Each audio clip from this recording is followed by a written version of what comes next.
देव, देश आणि धर्मासाठी विश्वात्मके देवे साधक मंडळी. नेतृत्व कोण करतो? ज्याच्याकडे कर्तृत्व आहे. कर्तृत्व जर नसेल तर नेतृत्व जमत नाही. शिवाजी महाराज नेतृत्व केलं ते कर्तृत्व होतं. आता जे काय मंत्री आहेत की उद्धव ठाकरे ते कर्तृत्व काय नाही, नेतृत्व टिकले का बघा. म्हणजे नेतृत्व टिकवाय असेल तर काय पाहिजे? कर्तृत्व पाहिजे. आता हे दाईडे भावना, मोठे भावना, अजून काय काही म्हणजे त्यांचं नेतृत्व राहायचं होतं नाही का.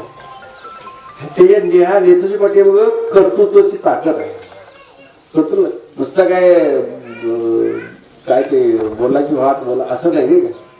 झिजले त्यावर केलेत, ते कर्तृत्व निर्माण केलेत आणि नंतर आपल्यावर ते नेतृत्व गाजवलं. आणि मग त्यांचं कर्तृत्व चांगलं असल्यामुळे मग नेतृत्व चांगलं होतं. शिवाजी महाराजांचं कर्तृत्व चांगलं होतं. शिवाजी महाराज माळे त्या शब्दामध्ये एक माळा जात होता कारण कर्तृत्व होतं नाही का. आणि त्याच्या कर्तृत्वामुळे इतकं नेतृत्व प्रवासी झालं. त्यांनी काय बोलावं तसं त्या मावळीत करावं नाही का. नेतृत्व असं नेतृत्व. आज काय बघितलं राजकारणामध्ये मग ते एका पक्षात निवडून यायचं आणि काय नेतृत्व बरोबर नाही, कर्तृत्व बरोबर द्यायचं. असं का होतं बरे? हे पक्ष पुढे काय असं का होतं बरे? पक्ष तिरत काय नाही बरे? कर्तृत्व जे नाही आहे. आणि नंतर कर्तृत्व चांगलं मग ते काय ते खोक्यान ओकेन काय म्हणतात ते काय असं काय लागलं लावून बसतं असं राहिलं. ते कबूल करते म्हणून ते कर्तृत्व कमकुवत आहे म्हणून माझं नेतृत्व टिकलं नाही. नेतृत्व टिकलं नाही म्हणून 40 आमदार गेले होते. का? नेतृत्व नाही. का नेतृत्व नाही म्हणे? कर्तृत्व नाही. तुम्हाला नेतृत्व करायचं तुम्हाला कर्तृत्व पाहिजे लक्ष हा मुद्दा आहे. म्हणजे आपला एक मुद्दा आहे. तर आपलं आता ते जर हे वाचला वंदे मातरम याचं सर्वांनी वाचून का बघा आपलं काय काय सांगितलं. पुन्हा पुन्हा नमूद केलेलं आहे. भूमाता भारत माता हे पुन्हा म्हटलेलं आहे नाही का. आणि ह्या परमार्थ तुम्ही आलाय तिथं एक औपचारिक आलेलं नाही, एक जबाबदारी म्हणून आलाय. जबाबदार नाही का. ते काय म्हणतात एक सक्रियता आणि औपचारिकता दोन व्हायचं. सक्रियता आणि औपचारिकता यायचं लागलं बाबाने हात फिरलं गळालं तर कळलं. मिले गेला तर छान बोलत, नाही मिले तर छान बोलत हे म्हणायचं औपचारिक नाही का. आता हे ते सक्रियता पाहिजे. खरं तर मला ह्याच्यामध्ये त्या हे तुम्हाला मान मिळेल न मिळेल काय फायदा घेता नाही ते माझं इथे सक्रिय आहे. आज बरेच लोक काय म्हणजे औपचारिकतावर येतात नाही का. काही तर काय औपचारिक नेतृत्व त्याचे नेतृत्व टिकते त्याच्या हातून नेतृत्व होत नाही. तर कर्तृत्व नाही म्हणजे जबाबदारी म्हणून जर तू स्वीकारला तर आपोआप तुझ्यावर एक नेतृत्व तयार होतो. तर आपलं काय होतं बऱ्याच ठिकाणी म्हणजे औपचारिक नाही का. बरं तुम्ही जाता मैताला जाताय, कोणाच्या बासला जाताय, लग्न जाताय. खरोखर विचार करा. विचार भारी करतो माझ्या मनात आला पाहिजे. मी तुझ्या मैताला गेलो तर तू माझ्या मैता आला पाहिजे. म्हणजे ते गेलेल्याच सुख तू काय नाही ते भावपूर काय ते श्रद्धा दिली काय नसतं हे सगळं ढोळी आणि म्हणतात श्रद्धांजली वगैरे हे औपचारिक आहे. त्या हे तसं आहे. मग तसं आपल्याकडे औपचारिकता नको आपल्याला. परमार्थ कसा औपचारिकता परमार्थ काय नको. एक कर्तृत्व झालं पाहिजे नाही का. तर ते सक्रियतेला फार महत्व आहे. नाहीतर मग आज कधी कधी रजा मिळेल तर यायचं नाही का. आणि काय म्हणायचं त्याला काय सरप्राईज ही सरप्राईज काय सरप्राईज काय फायदा झाला. तो सरप्राईज काय फायदा करणार काय आल्याला सरप्राईज तू आलीच म्हणून सरप्राईज काय झाला काही तुला वेळ मिळाला नाही तिथं मोठी तिथं आली आणि सरप्राईज हे कसं सरप्राईज आहे. किती बोलण्याचं किती वाटत ते आपलं शिल्लक चुका आपलं होतं जसे होत नाही. सरप्राईज कसं काय झालं सरप्राईज झालं असं असं तर आपलं काय सांगायचं आहे. तर आपला हे काय म्हणते मी सांगतो काँग्रेस पक्ष आहे की नाही म्हणजे नेहरू घराणं म्हणजे काँग्रेस पक्ष आणि त्या नेहरू घराण्याची मध्ये सांभाळलं, त्यांना खुश करणं म्हणजे जबाबदारी. जबाबदारी काय झालं, माझं कुटुंब माझी जबाबदारी. बाकी आहे माझं कुटुंब माझी जबाबदारी. त्यांचं कुटुंब काय, नेहरू घराणंच. आणि त्या नेहरू घराण्याला हे पक्ष मिळले, काँग्रेस पक्ष मिळले. आणि त्या नेहरू घराण्याला मध्ये सांभाळलं, त्याची लाचार करणं ही माझी जबाबदारी आहे. जबाबदारी काय बा, जबाबदारी समजलं. जबाबदारी जबाबदारी अशा जबाबदारी कुठे वापरली, ती जी आहे ती 4-5 एक टकली आहे नेहरू घराणी, त्यांची मध्ये सांभाळणं. आणि ते लोक म्हणजे 4-5 लोक म्हणजे काँग्रेस पक्ष, आणि त्यांची मर्जी सांभाळली म्हणजे आमची काय जबाबदारी. समजलं. आणि ते 4-5 हे काय 2-3 पिढ्यांची काय नेहरू म्हणजे तो पक्ष, त्याला काय म्हणतात म्हणजे ते घराणं म्हणजे पक्ष, हे त्यांचा भाग आहे आणि तो त्याचा परिवार आहे. आणि बीजेपी वाल्यांचं RS वाल्यांचं पक्ष हा माझा परिवार आहे. नेहरू घराणं हा माझा पक्ष आहे. आणि ह्याचं म्हणणं काय, पक्ष हा माझा परिवार आहे, माझी जबाबदारी नाही काय, माझं कुटुंब माझं जबाबदारी, माझं काय ते परिवार आणि माझी जबाबदारी, माझा पक्ष आणि माझी जबाबदारी. कोणाचं आहे, बीजेपी काउन्सिलरचं काय, नेहरू घराणं म्हणजे बट ठळास आलं. आता हे झालं कोणाचं, काँग्रेस वालं झालं, आणि बीजेपी म्हणजे ब्लॉक ह्याने पक्षाला. आता त्या पक्ष तो देश, त्या पक्षामध्ये देश आहे त्याच्यामध्ये. आणि माझा देश माझी जबाबदारी असं आहे. माझा धर्म माझी जबाबदारी, त्या ठिकाणी माझा सनातन आणि माझी जबाबदारी असं आपण. आता हे झालं. आता आपल्या शरीर म्हणजे निसर्ग माझा परिवार आहे. निसर्ग हा माझा परिवार आहे. आणि गोसंवर्धन काय, गोसंवर्धन वृक्षवर्धन माझी जबाबदारी आहे. हा भाव तर नाही म्हणजे माझं कुटुंब माझी जबाबदारी आहे. पण सुरुवातीला वाक्या म्हटलं त्याचा फक्त त्या ठाकरे घराला पुरतं कुटुंब, त्याला सांभाळ एवढं माझी जबाबदारी आहे. देशाचं काय होती, माझं कुटुंब माझी जबाबदारी, त्याला मग सांभाळायचं. मग देशाचं काय होते, देश घाण पडतो. आणि झालं 2.5 घाण पडला देश. हे कुटुंब किती महाग आहे. आता आपल्या हे विषय मंडळाचं कुटुंब किती मोठं आहे, निसर्ग. आणि त्या निसर्गामध्ये काय गोसंवर्धन, वृक्षवर्धन, ईश्वर सेवा करणं ही माझी जबाबदारी. यामध्ये सर्व आलं आहे, देवाला, धर्माला, आणखीन काय देव धर्म तिन्ही बोलावं. मग नामाचा प्रचार झाला पाहिजे, धर्माचं रक्षण झालं पाहिजे, देश वाचला पाहिजे नाही का. ही काय माझी जबाबदारी. आणि असं प्रत्येक आपल्या मंदिराला सारखाला बाबाच्या आळूलाही भक्ताला वाटावे, देश सांभाळला पाहिजे, धर्म सांभाळला पाहिजे आणि देवाचं रक्षण झालं पाहिजे. आता ते काय म्हणतात, निसर्ग हाच देव आहे नाही का. ऐकलं का तुम्ही ऐकलं, निसर्ग हाच देव आहे. आता त्या निसर्गामध्ये झाड येतात नाही का, त्या निसर्गामध्ये गाय येतात नाही का. तुम्ही गायीचं रक्षण करताय, झाडाचं रक्षण करताय, तुम्ही देवाचं रक्षण करताय. रक्षण करून देवाचं रक्षण करताय. आता तो म्हणतोय माझं जर रक्षण करलं म्हणजे संधी साधला, माझं रक्षण करेल मी, त्याला चिंता कुठली त्याला चिंता येऊ देत नाही. सर्व चिंतेला मुक्त ठेवू. जो माझं रक्षण करतो त्याचं रक्षण काय अर्थ बरोबर का, तर तुम्ही जवळ तुमचं काय हे चाल आहे. तुम्ही गोसंवर्धन करणं, वृक्षवर्धन करणं, त्या विश्वकल्याण कार्य करणं हे निसर्ग सेवा आहे. निसर्ग सेवा म्हणजे ईश्वर सेवा. निसर्ग सेवा म्हणजे हा.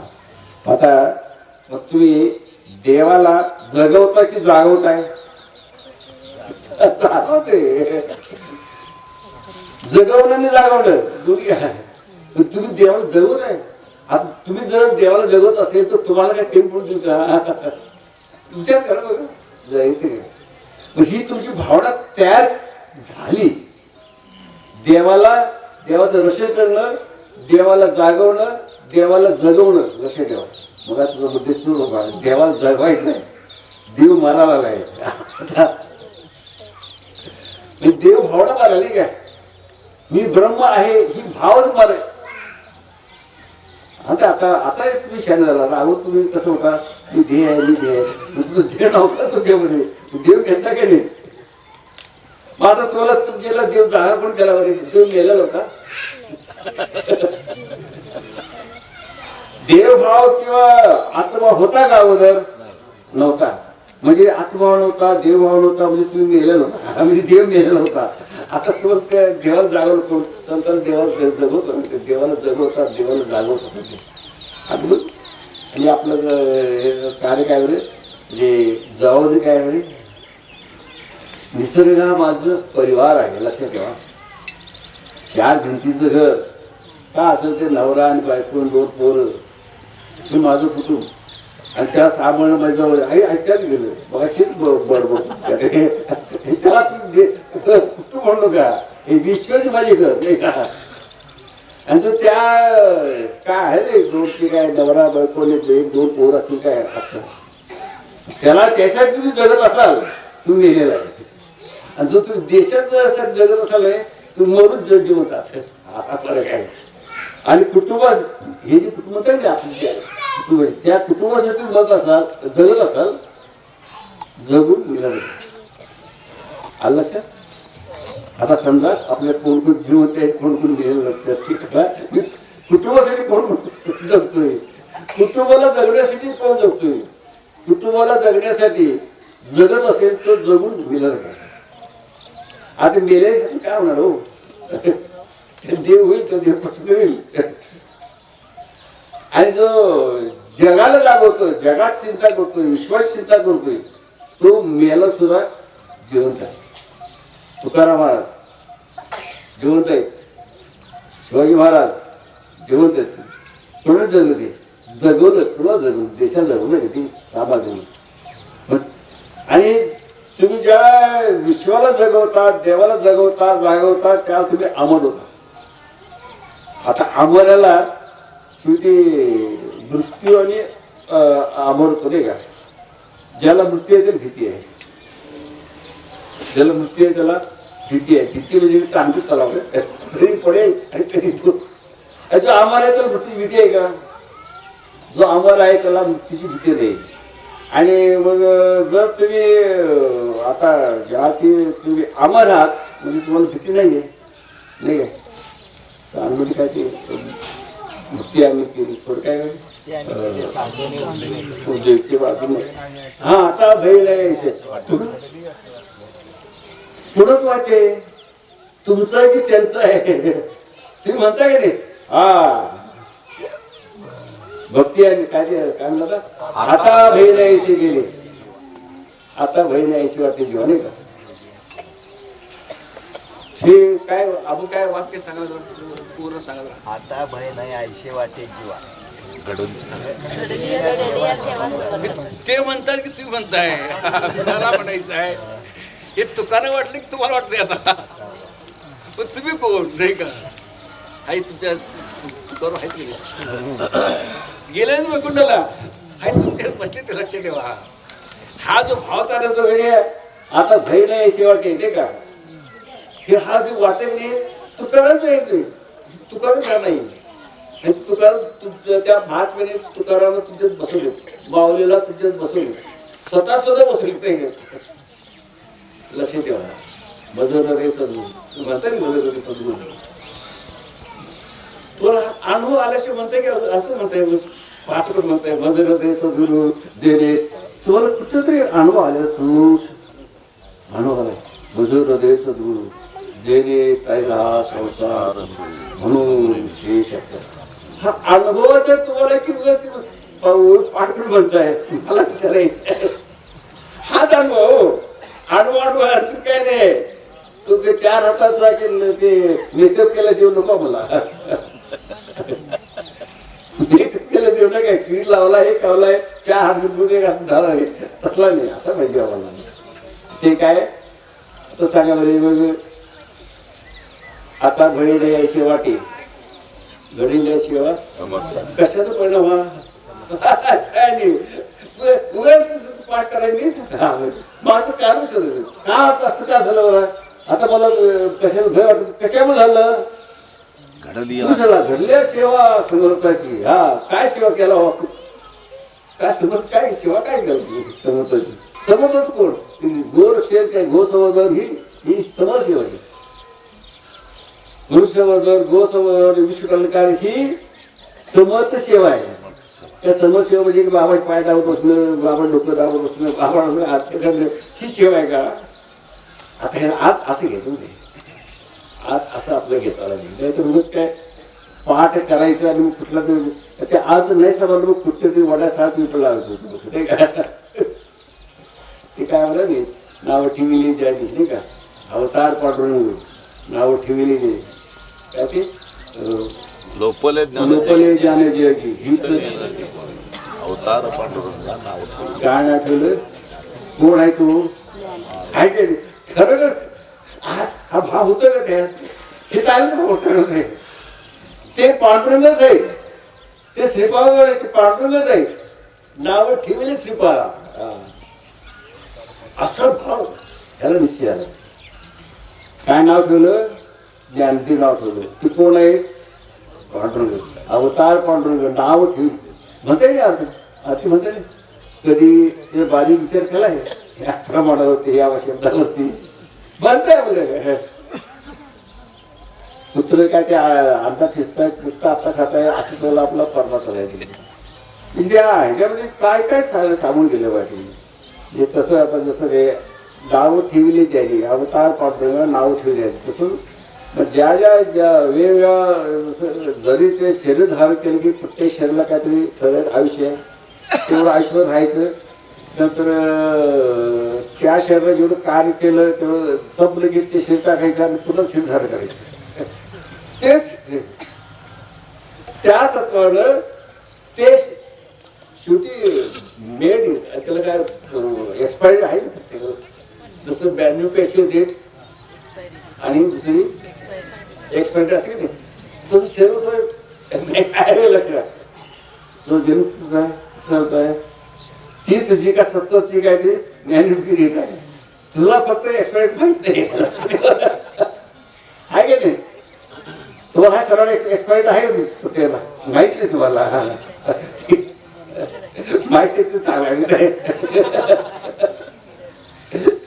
नाही समजा तुम्ही आज भरणार आहे जर तुम्ही एक्सपायर सगळं घर बसून बसावे तसं काय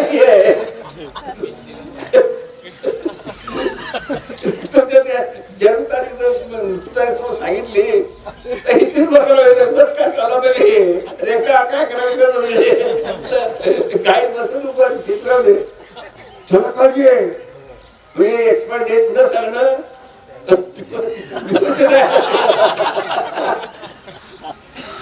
काय काय तर इतकं धोकेबाज आहे तुमच्या हातात माकडाचा दिल्यासारखं होते तुमच्या जन्मतारखा मृत्यूतारखा सांगितलं तुम्हाला तुम्ही काय करा माकडाच्या त्याला माहित आहे जरी तुम्ही बघता असला तरी आम्हाला माकडाचीच नाही का हे आम्हाला सुद्धा माहिती होतं काय जरी हे असले माकडच आहे पण एकदा बसून त्याला जेवायला हुंबराचे बोराचे असले ते दाबले की असं त्याला आतलं बाहेर एकटा माकडा काय घेतलं दाबल्याकडे पटकून राहिलं तेवढ्या ते वरच्यावर पकडा गेलं त्याचं बघून दुसरं माकडं आलं राम भक्तच आहे ते नंतर सगळे ते हुदल्या घातल्याकडे सगळं कपड्याच्या हातात कुठले भांडण माकड कोणाची माकडायची राम भक्त आहे माकड असे काही कोणते काय करतील काय कुठे बरं ठेवायला जरी भक्त असला तर भक्त बरे ठेवलं बस याच्या पुढे राहील एवढंच नको ते असं नाही तर आपली जबाबदारी काय बस आपला परिवार कुठला समजलं आता बाकीच आहे ह्याच्यावर परिणाम कुठला तुमचा असं आई वडील असं काय बहीण असेल एवढं पहिलं आता नाही हे जर बाहेर पडला म्हणजे ह्या घरातून बाहेर पडा विश्वास लावू तुम्ही माझं कुटुंब माझी जबाबदारी फक्त घराबरोबर आता तुम्ही विश्वास या मग हे विश्वास माझी होत नाही आणि भाव प्रत्येकाने तयार झालेला आहे मला वाटते आणि तयार होणं गरजेचं आहे तरच तुम्हाला जन्ममुक्ती आहे माझं घर माझी ती भाव रोहित आणि अलका आणि ती पद्मा कोणती काय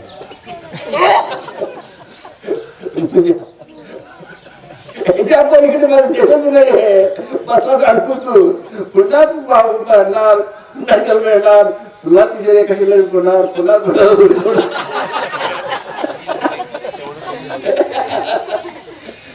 तुला सांगतो सर्वांच